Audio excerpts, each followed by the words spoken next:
Hello বন্ধুরা, কেমন আছো সবাই? আশা করি সবাই ভালো আছো। আজ আমরা ক্লাস 11-এর কাইনেমেটিক্স বা গতিবিজ্ঞানের তৃতীয় লেকচার দেখব। এই লেকচারে আমরা শিখব ত্বরণ সম্পর্কে, শিখব ভরবেগ সম্পর্কে এবং বিভিন্ন যে গতীয় সমীকরণ বা কাইনেমেটিক রিলেশনগুলোকে ক্যালকুলাসের সাহায্যে প্রমাণ করব এবং অভিকর্ষের প্রভাবে বস্তুর গতি সম্পর্কে আলোচনা করা হবে। দেরি না করে শুরু করা যাক। প্রথম টপিক হলো মোমেন্টাম, যাকে আমরা বাংলায় ভরবেগ বলে থাকি। এখন আমার প্রশ্ন হলো যে মনে করা যাক দুটো ট্রাক আছে, একটা ট্রাক খালি আর একটা ট্রাক মাল বোঝাই করা, এবং দুটোই একই গতিতে চলছে। প্রশ্ন হলো কোন ট্রাকটাকে থামাতে বেশি বল প্রয়োগ করতে হবে বা বেশি ব্রেক কষতে হবে? তাহলে সবারই একসঙ্গে উত্তর একটাই আমরা পাবো, সেটা হচ্ছে ভারী ট্রাকটাকে থামাতে বেশি বল প্রয়োগ করতে হবে। আরেকটা কথাও যদি আমরা কনসিডার করি, মনে করা যাক তোমার দিকে একটা প্রজাপতি ছুটে আসছে আর একটা পাথরকে ছুঁড়ে মারা হয়েছে, দুটোই 5 মিটার পার সেকেন্ড ভেলোসিটিতে তোমার দিকে আসছে। এখন বক্তব্য হলো কোনটা তোমার শরীরের উপর বেশি প্রভাব ফেলবে। অবভিয়াসলি প্রজাপতিটা যখন তোমার গায়ে টাচ করবে তোমার কিছু অনুভব হবে না, কিন্তু যদি স্টোনটা টাচ করে তোমার মারাত্মক লাগবে এবং তুমি ফ্যাটাল ইনজিওরও হতে পারো। তাহলে একটা জিনিস বোঝা গেল, বস্তু শুধুমাত্র গতিতে বেগ থাকলে হবে না, তার ভরও একটা মুখ্য ভূমিকা পালন করে। একে ফিজিক্সে একটা নতুন রাশির আখ্যা দেওয়া হয়েছে, যেটাকে আমরা বলি মোমেন্টাম, এবং এটাকে আমরা পি ভেক্টর দিয়ে ডিনোট করি। মানে বস্তুর ভর এবং বেগের সমন্বয়ে গঠিত যে ভেক্টর রাশি বস্তুতে গতির সঞ্চার করে তাকে আমরা বলি মোমেন্টাম বা ভরবেগ। এটা আমাদের রৈখিক ভরবেগ।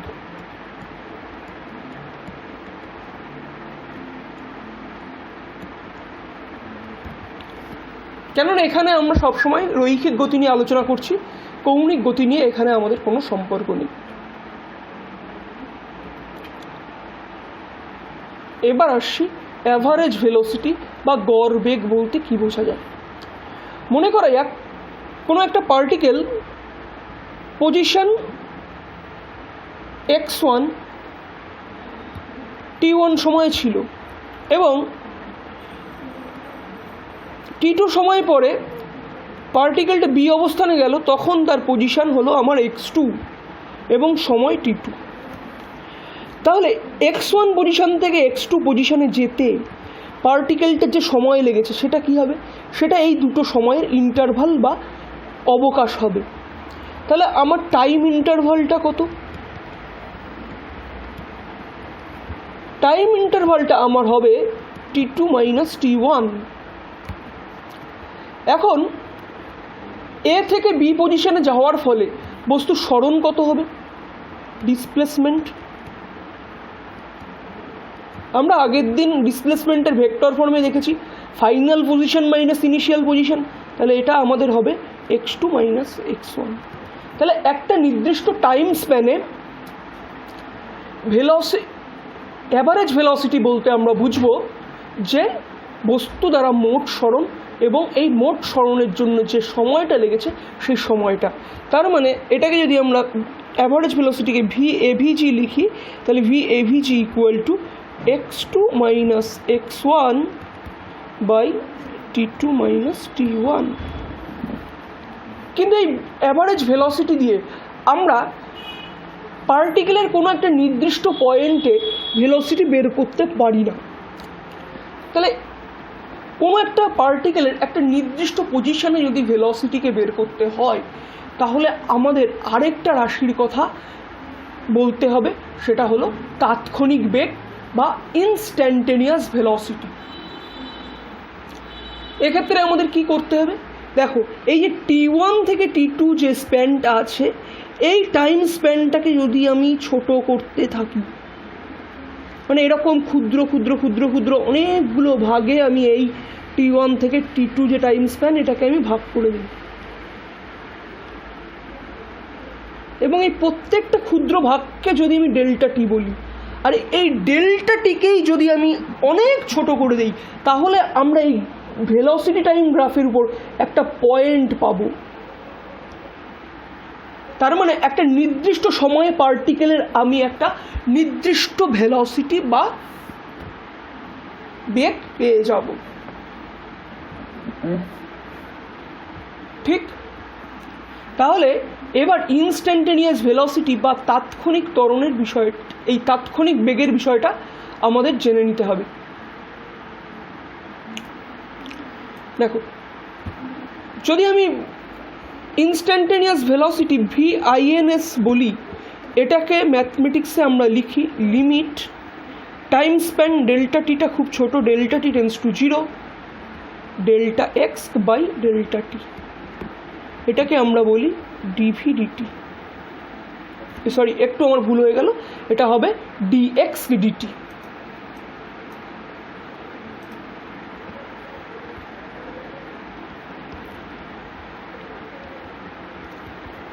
তাহলে এখান থেকে আমরা পেলাম গতিবেগ v হলো সরণের time derivative, it is dx/dt। এখন যদি আমরা বেগটা জানি, তাহলে একটা নির্দিষ্ট টাইমের মধ্যে আমরা বস্তুর সরণকেও বের করতে পারি। কী করে বের করতে পারি? এই উপরের v = dx/dt থেকে আমরা পরের লাইনে লিখতে পারবো dx = v/dt। এখন গ্রাফের দিকে তাকিয়ে দেখো, টাইমটা t1 to t2 তে যাচ্ছে, আর সরণটা হচ্ছে আমার x1 to x2। তাহলে এটাকে আমি x1 to x2-র মধ্যে ইন্টিগ্রেশন করব, আর ভেলোসিটিকে টাইমের রেসপেক্টে যদি আমি t1 থেকে t2-র মধ্যে ইন্টিগ্রেশন করি, তাহলে আমরা কি পাবো? তাহলে আমরা পাবো x2 - x1 = integration t1 to t2 v/dt। এটা হলো আমাদের সরণের সাথে বেগের সম্পর্কের রাশিমালা।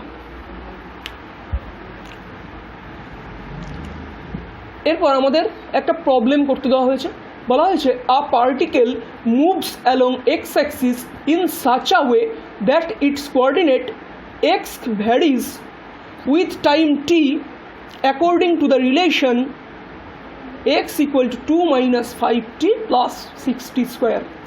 What is the initial velocity of the particle? তাহলে আমাদের সরণ এবং বস্তুর পজিশান এবং টাইমের একটা রিলেশন দিয়ে দেওয়া হয়েছে। আমাদের কাছে জানতে চাওয়া হয়েছে যে বস্তুটার প্রাথমিক বেগ বা ইনিশিয়াল ভেলোসিটি কত ছিল। অর্থাৎ এক্ষেত্রে আমাকে টাইম শুরু হওয়ার সময় t = 0-তে ভেলোসিটির মান জানতে চাওয়া হয়েছে। তাহলে এটা আমরা কি করে বের করব? দেওয়া আছে x = 2 - 5t + 6t²। তাহলে এর থেকে আমাকে বেগ বের করতে হলে আমরা একটু আগেই দেখেছি t এর সাপেক্ষে ডেরিভেটিভ করতে হয়, দ্যাট ইজ dx/dt। তাহলে এটাকে এপাশে কী হবে? d/dt of 2 - 5t + 6t²। এখন আমরা একটা ফর্মুলা শিখেছিলাম, dx x⁴n হলে এটাকে আমরা লিখতাম n x⁴n-1। তাহলে একইভাবে প্রথমে ddt 2 - 5 কনস্ট্যান্ট বাইরে চলে আসলো, ddt of t plus 6 constant বাইরে চলে আসলো, ddt অফ t²। তাহলে প্রথমে কনস্ট্যান্টের জন্য এই টার্মটা আমাদের 0 হয়ে যাবে, dt 1 that is -5 plus 6 × 2 t⁴2 - 1। তাহলে এখান থেকে -5 প্লাস 12t। এখন আমাদের জানতে চাওয়া হয়েছে ইনিশিয়াল ভেলোসিটি, তার মানে v ইনিশিয়াল সেটা কি? dx/dt যখন টাইম আমাদের 0, দ্যাট ইজ t = 0।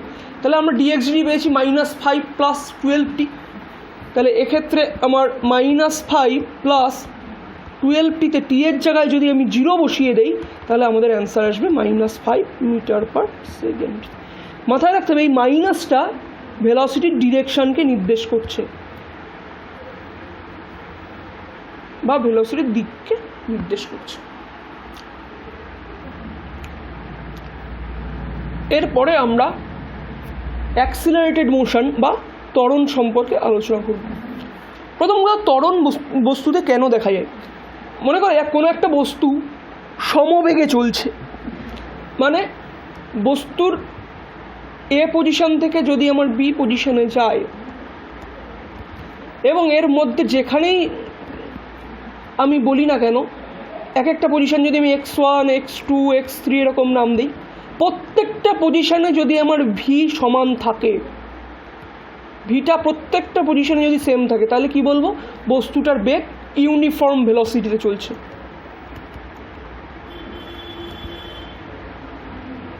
অর্থাৎ যাত্রাপথের প্রতি বিন্দুতে আমার গতিবেগের মান সমান। এক্ষেত্রে গতিবেগের কোনো পরিবর্তন থাকবে না, অর্থাৎ চেঞ্জ ইন ভেলোসিটি জিরো। তবে যেখানে টাইমের রেসপেক্টে ভেলোসিটি চেঞ্জ জিরো, সেখানে আমাদের ত্বরণ বা অ্যাক্সিলারেশনও জিরো।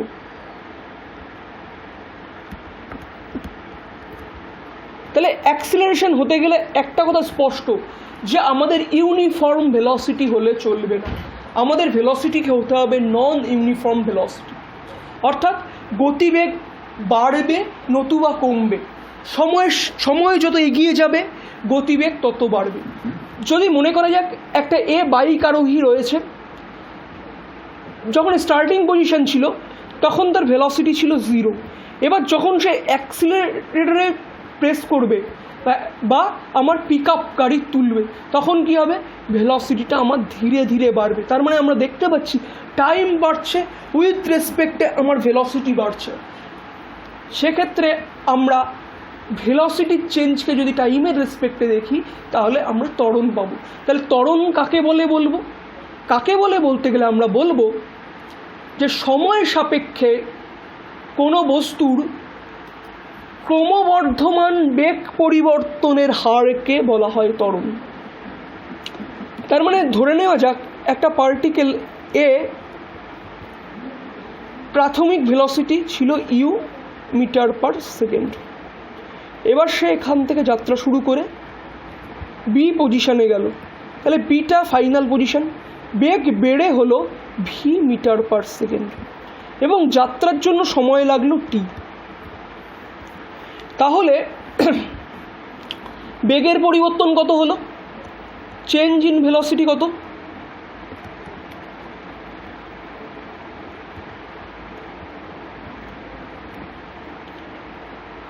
অবশ্যই আমাদের উত্তর এক্ষেত্রে হবে V minus U by T, change in velocity with respect to time. এটাকে আমরা বলবো অ্যাক্সিলারেশন বা ত্বরণ। তাহলে ত্বরণ আমাদের এ সমান সমান কি?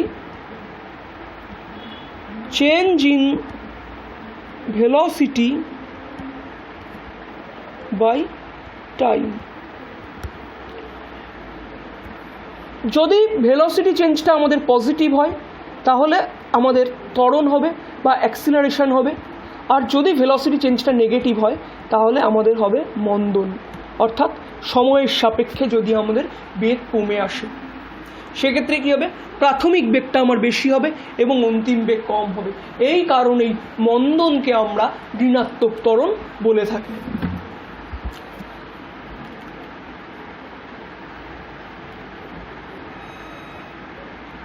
এবার আমাদের ইউনিফর্ম অ্যাক্সিলারেশন আর নন ইউনিফর্ম অ্যাক্সিলারেশন, অর্থাৎ সমত্বরণ এবং বিষমত্বরণ সম্পর্কে বলা হচ্ছে। একটা কেস কনসিডার করতে বলছি। মনে করো একটা পার্টিকেল এ পজিশনে এক সময় ছিল, তারপরে টাইম বাড়ার পরে বি পজিশনে গেল, তারপর সি পজিশনে গেল। প্রত্যেকটা টাইম স্প্যান আমি ধরে নিচ্ছি 10 সেকেন্ড করে টাইম লাগলো, মানে এ থেকে বিতে যেতে 10 সেকেন্ড, বি থেকে সিতেও যেতেও আমার 10 সেকেন্ড টাইম লেগেছে। এতে বেগ ছিল আমার 0 মিটার পার সেকেন্ড। চলতে চলতে আমার বেগটা হলো পি পজিশনে এসে 10 মিটার পার সেকেন্ড। তাহলে এ থেকে বিতে আমার ভেলোসিটি চেঞ্জ কত? 10 - 0 মিটার পার সেকেন্ড, তাহলে 10 মিটার পার সেকেন্ড। এক্ষেত্রে আমার ত্বরণ কত হবে? আমি 10 সেকেন্ড দিয়ে যদি আমি ভাগ করে দিই তাহলে আমি পাবো 1 মিটার পার সেকেন্ড স্কোয়ার। একইভাবে মনে করলাম সিতে গিয়ে আমার বেগ হয়ে গেল 20 মিটার পার সেকেন্ড, তাহলে এক্ষেত্রে আমার velocity change 20 - 10, that is 10 metre per second.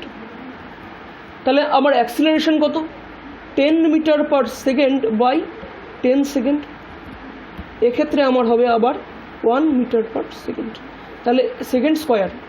তাহলে দেখলাম কি যে দুটো স্প্যানে বিভিন্ন জায়গায় ভেলোসিটি আমার বিভিন্ন হওয়া সত্ত্বেও একই সময়ের অবকাশে আমার বেগ পরিবর্তনের হারটা একই থাকছে, অর্থাৎ 10 মিটার পার সেকেন্ড থাকছে। অর্থাৎ একই সময় অবকাশে যদি বস্তুর বেগ পরিবর্তনের হার সমান হয় তাকে আমরা বলবো ইউনিফর্মলি অ্যাক্সিলারেটেড মোশন বা সমত্বরণ। কিন্তু যদি সমান সময়ের অবকাশে বেগ পরিবর্তনের হারটা বিভিন্ন হয় তখন তাকে আমরা বলি বিষমত্বরণ বা নন ইউনিফর্ম অ্যাক্সিলারেটেড মোশন। ক্লিয়ার?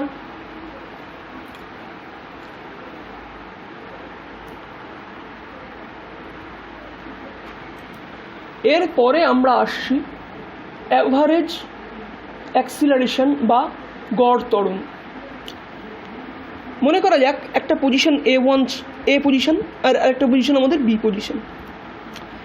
এ পজিশনের বেগ হলো v1 metre per second, B পজিশনে বেগ হলো v2 মিটার পার সেকেন্ড। মনে করো ঘড়িতে তখন সময় t1, এখানে তখন সময়টা হলো আমার t2। তাহলে এ থেকে বিতে যাওয়ার জন্য আমার বেগ v1 থেকে বেড়ে v2 হয়েছে, অর্থাৎ এক্ষেত্রে আমার চেঞ্জ ইন ভেলোসিটি কত?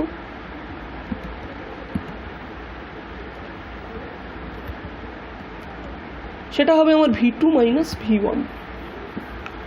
এখন সময় কতটা লেগেছে? বি এর সময় মাইনাস এর সময়, তাহলে t2 - t1।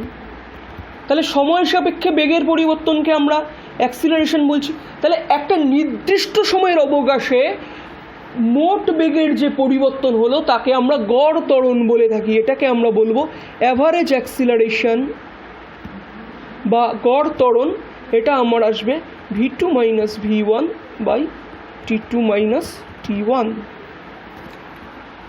একইভাবে যদি এই টাইম স্প্যানটা t1 - t2, অর্থাৎ এ পজিশন থেকে বি পজিশনে যখন আমার বস্তুটা যাচ্ছে এবং বেগের পরিবর্তন হচ্ছে, তাহলে এই বেগের পরিবর্তনটা আমি একটা বিস্তৃত টাইম ইন্টারভালে দেখছি, অর্থাৎ কোনো একটা নির্দিষ্ট পজিশনে আমি বস্তুকণার ত্বরণ গড় ত্বরণ থেকে বলতে পারি না। তাহলে এক্ষেত্রে আমাকে কী করতে হবে? এই টাইম ইন্টারভালটাকে যদি আমি ধীরে ধীরে ছোট করতে থাকি, অর্থাৎ এই টাইম ইন্টারভালটাকে যদি আমি বলি ডেল্টা টি, যেটা আমাদের t2 - t1, এটাকে যদি আমি প্রায় শূন্যের কাছাকাছি নিয়ে যাই, মানে এই দুটো পজিশনের সময়ের অবকাশটাকে খুব ছোট করে দেই, তাহলে আমরা বেগ সময় লেখচিত্রে কি পাবো? একটা নির্দিষ্ট পজিশনে বেগ পাবো। এবার এই ক্ষুদ্র সময় অবকাশে এই বেগের যে পরিবর্তনটা, এটাকে আমরা বলবো তাৎক্ষণিক ত্বরণ বা ইনস্ট্যান্টেনিয়াস অ্যাক্সিলারেশন। এটাকে আমরা গণিতে লিখি, ম্যাথমেটিক্যালি যদি প্রকাশ করি তাহলে কি লিখব?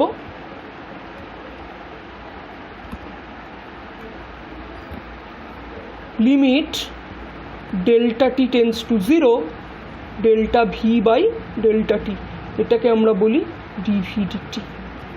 অর্থাৎ আমরা এক্ষেত্রে পেলাম অ্যাক্সিলারেশন এ ইকুয়াল টু ভেলোসিটির টাইম ডেরিভেটিভ।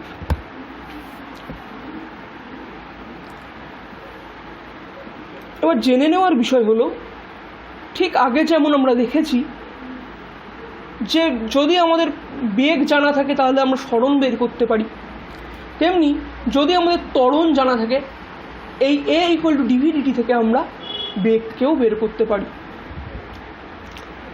সে আগের কেসটাই ভেবে নিই, এ আর বি দুটো পজিশান আছে, এই A B, time change t1 থেকে t2 হয়েছে এবং গতিবেগ আমার v1 থেকে v2 হয়েছে এবং এর ত্বরণটা এ আমার জানা আছে। তাহলে আমরা এ সমান সমান জানি ডিভি ডিটি, তাহলে ডিভি ইকুয়াল টু আমরা পাবো এ ডিটি। এখন বেগের পরিবর্তন হচ্ছে আমার v1 থেকে v2 আর সময় পরিবর্তন হচ্ছে t1 থেকে t2, যেখানে আমাদের ত্বরণটা সময়ের একটা ফাংশন। তাহলে এক্ষেত্রে আমার বেগের পরিবর্তন আসবে v2 minus v1, that is integration time interval t1 to t2 acceleration A dt। এটা হলো আমাদের বেগ এবং ত্বরণের মধ্যে সম্পর্ক।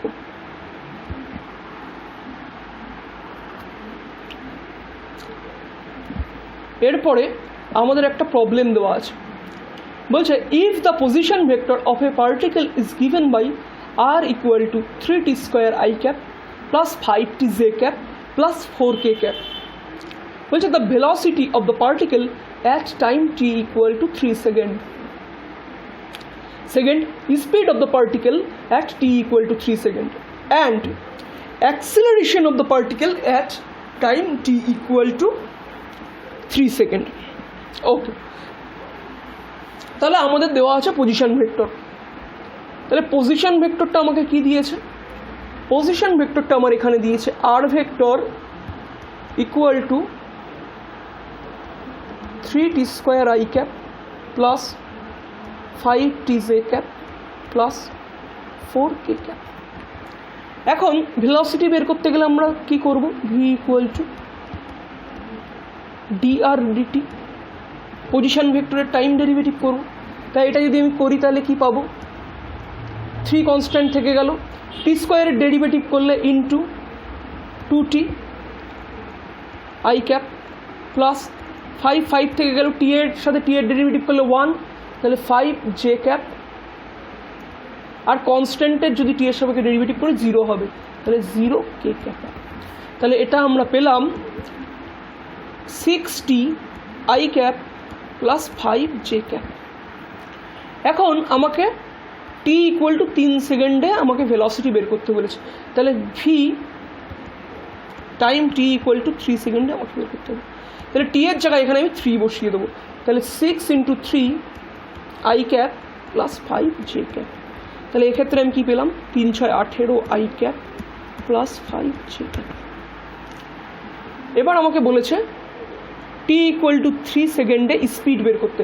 তাহলে 3 সেকেন্ডে যখন আমি স্পিড বের করব, 3 সেকেন্ডে স্পিড মানে কি? যে আমরা এই 3 সেকেন্ডে যে ভেলোসিটি পেয়েছি তার মানটাকে বের করতে হবে। তাহলে mod of v at 3 second, তাহলে এটা করলে আমরা কি পাবো?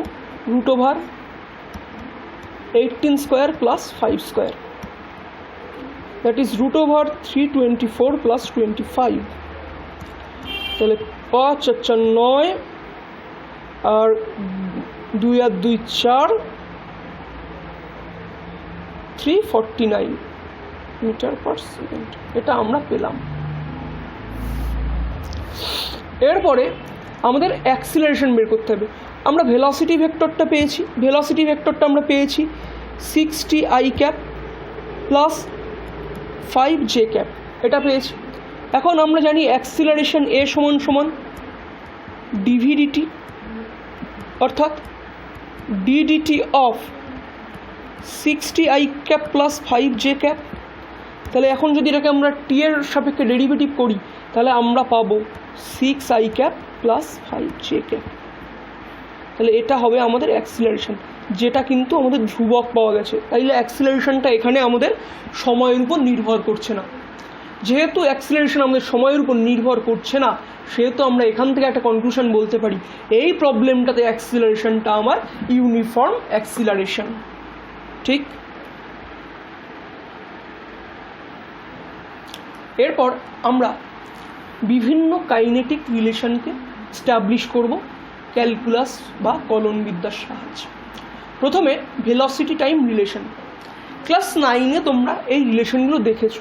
এখানে ভেলোসিটি টাইম রিলেশন বলতে আমরা বলছি v equal to you plus a t or v equal to u minus a t, এই রিলেশনটাকে আমরা এস্টাবলিশ করব। কী করে করব? কোনো একটা নির্দিষ্ট সময়ে আমরা জানি ত্বরণ এবং বেগের যে রিলেশন হয় সেটা কি হয়, A equal to DV DT, এটা হয়। এই রিলেশন থেকে আমরা বলতে পারি DV equal to A DT, তাই তো? যখন টাইম টি ইকুয়াল টু 0 তখন বেগ, প্রাথমিক বেগ ছিল ভিটা ছিল আমাদের ইউ, কিন্তু অন্তিম সময় যখন টি ইকুয়াল টু টি তখন ভিটা বা আমাদের গতিবেগ সেটা ভি বা অন্তিম বেগ ভি আমরা লিখে থাকি। তাহলে এখন ভিকে আমরা ইন্টিগ্রেশন করব ইউ টু ভি ডিভি, আর ওদিকে এ ডিটি টাইমের ইন্টিগ্রেশনটা 0 টু টি আমরা করব। তাহলে আমরা দেখতে পাচ্ছি কি পেলাম, integration U to V DV equal to integration 0 to T A DT. তাহলে এক্ষেত্রে যদি আমি ইন্টিগ্রেশন করি তাহলে কি পাবো, ভি যার lower limit u, upper limit v, a বাইরে চলে আসলো, টি এর ইন্টিগ্রেশন আমার 0 টু টি হবে। Upper limit minus lower limit করলে আমরা পাচ্ছি V minus U equal to AT minus 0। তাহলে এক্ষেত্রে এর থেকে আমি পেলাম ভি, ইউটাকে অপাশে নিয়ে গেলে V equal to you plus AT. তাহলে এটা আমাদের এলো প্রথম গতীয় সমীকরণ। এবার আমরা সরণ এবং সময়ের মধ্যে যে রিলেশন সেটা আমরা দেখে নেব। এই কাইনেটিক রিলেশনটি হলো S equal to UT plus half এটি স্কোয়ার। এখন গতিশীল কণার কোনো বিন্দুতে সরণ এবং বেগের যে সম্পর্ক আছে সেটা আমরা জানি V equal to DS DT. এখান থেকে আমরা পাবো DS equal to V DT. আগে আমরা দেখেছিলাম ভি সমান সমান ইউ প্লাস এটি। এখন ভি এর জায়গায় আমরা ইউ প্লাস এটিটা বসিয়ে দিলাম, V equal to you plus AT DT. এখন টি ইকুয়াল টু 0 সেকেন্ডে যখন যাত্রা শুরু হয়েছিল তখন সরণ ছিল আমাদের 0। এখন সময় টি ইকুয়াল টু টিতে আমাদের সরণ হলো এস। অতএব এই ডিএসটাকে আমাকে 0 টু এস অবধি ইন্টিগ্রেশন করতে হবে এবং সময়ের ইন্টিগ্রেশন 0 থেকে টি অবধি করতে হবে। তাহলে কি পাচ্ছি আমরা, 0 to S DS equal to integration 0 to T U plus AT DT. এখন এটাকে ইন্টিগ্রেশন করলে আমরা পাবো এস, আর এদিকে ইন্টিগ্রেশন করলে আমরা পাচ্ছি u plus a half t square 0 to t. এখন 0 টু টি লিমিটের মধ্যে এটাকে ইন্টিগ্রেশন করলে আমরা পাচ্ছি S equal to UT plus half এটি স্কোয়ার। এটা আমাদের সরণের সাথে সময়ের যে রিলেশন সেটাকে ব্যক্ত করে এবং এটা আমাদের তৃতীয় কাইনেটিক রিলেশন। এবার আমরা বেগ এবং সরণের মধ্যে যে রিলেশন এটা দেখে নেব। সেটা কি আমাদের, সেটা হলো আমাদের V square equal to you square plus 2as। এখন গতিশীল কোনো কণার যে কোনো বিন্দুতে বেগ এবং ত্বরণের মধ্যে যে সম্পর্কটা হয় সেটা হয় A equal to DV DT. এটাকে ভাঙিয়ে আমরা লিখতে পারি DV DS into DS DT. অর্থাৎ এখান থেকে আমরা পেলাম A DV DS into V. অর্থাৎ আমরা এখান থেকে পাচ্ছি এ ডিএস সমান সমান ভি ডিভি। এখন আমরা জানি টি ইকুয়াল টু 0-তে এস সমান সমান 0 এবং ভি সমান সমান 0, এবং যাত্রার শেষ লগ্নে টি ইকুয়াল টু টিতে সরণ এস এবং আমাদের গতিবেগটা হয় ভি। তাহলে আমরা এখানে সরণের ইন্টিগ্রেশন এ ডিএস এটার ইন্টিগ্রেশন করব 0 টু এস, আর এদিকে 0 টু ভি, ভি ডিভিকে ইন্টিগ্রেশন করব। তাহলে এখান থেকে আমরা পাচ্ছি এ এস, আর এদিকে পাবো ভি স্কোয়ার বাই 2। সরি, এখানে 0 হবে না, যাত্রার শুরুতে আমাদের গতিবেগ ছিল ইউ, তাহলে এখানে ভিটা ইউ যাত্রার শুরুতে, এটা আমাদের প্রাথমিক বেগ ছিল। তাহলে এটাকে যদি আমি ইউ টু ভি এর মধ্যে ইন্টিগ্রেশন করি তাহলে আমরা পাবো a s equal to v square by 2 minus u square by 2। 2 common নিয়ে আমরা এটাকে সিম্পলিফাই করলে পাবো v square equal to you square plus 2as। এটা আমাদের শেষ কাইনেটিক রিলেশন।